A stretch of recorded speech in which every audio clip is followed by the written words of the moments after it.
കേരളത്തിൽ ഭരണമില്ലാത്ത അവസ്ഥ മുതലെടുക്കുകയാണ് ഇപ്പോൾ കൊച്ചിയിലെ പോലീസ്. ഹൈക്കോടതി പോലും ജാമ്യം തള്ളിയ കേസിലെ കൂട്ടുപ്രതികളെ അറസ്റ്റ് ചെയ്യാതെ കൊച്ചിയിലെ police ഒത്തുകളിക്കുന്നു.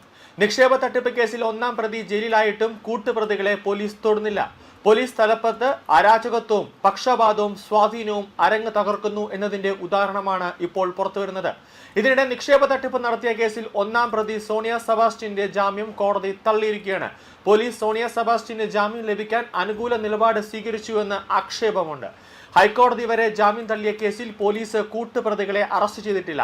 Ernakulam city police register ചെയ്ത എഫ്ഐആറിൽ സോണിയ സെബാസ്റ്റ്യൻ എന്ന വ്യക്തി കൂടാതെ നിധിൻ, ഗിരീഷ്, അലൻ കൂടാതെ അലക്സ് തുടങ്ങിയവരും 50 ലക്ഷം തട്ടിപ്പ് നടത്തിയ കേസിൽ കൂട്ടുപ്രതികളാണിവർ.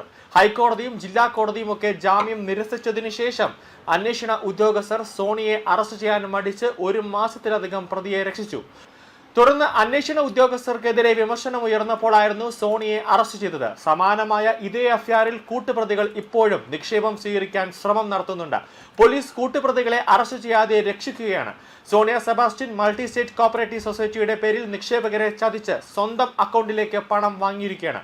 ഇതുമായി ബന്ധപ്പെട്ട് 50 ലക്ഷം രൂപ നഷ്ടപ്പെട്ട എറണാകുളത്തെ ചാർട്ടേഡ് അക്കൗണ്ടന്റിന്റെ പരാതിയിലാണ് ഇപ്പോൾ സോണിയ സെബാസ്റ്റ്യൻ ജയിലിൽ കഴിയുന്നത്. പ്രതിഭാഗവും പരാതിക്കാരനായ ഉമേഷ് കുമാറിന്റെ അഭിഭാഷകനും കോടതിയിൽ ശക്തമായ വാദഗതികൾ ഉയർത്തി. ഇതിനിടെ സോണിയ സെബാസ്റ്റ്യനെതിരെ കൂടുതൽ പരാതികൾ എത്തുകയാണ്. കൂടാതെ റിസർവ് ബാങ്കിന്റെ ചട്ടങ്ങൾ പൂർണ്ണമായും ലംഘിച്ച് വഴിവിട്ട സാമ്പത്തിക ഇടപാടുകൾ നടത്തിയതിന്റെ തെളിവുകളും പുറത്തേക്ക് വരുന്നുണ്ട്. സോണിയോടൊപ്പം കോതമംഗലം ബ്രാഞ്ച് മാനേജറായി പ്രവർത്തിക്കുന്ന അലക്സ് സാമ്പത്തിക തട്ടിപ്പ് കേസിൽ പ്രതിയാണ്. അലക്സ് ഇപ്പോഴും സോണിക്ക് വേണ്ടി നിക്ഷേപം സ്വീകരിക്കുന്ന സ്ഥാപനങ്ങളിൽ മാനേജറായി പ്രവർത്തിക്കുകയാണ്. പോലീസിന്റെ ഭാഗത്ത് നിന്നുള്ള ഗുരുതരമായ ഒത്തുകളിയും പ്രതികൾക്ക് അനുകൂല നിലപാടുമാണ് പ്രതികൾ വീണ്ടും നിക്ഷേപകരെ വഞ്ചിക്കാൻ പണം വാങ്ങിക്കുന്നത്.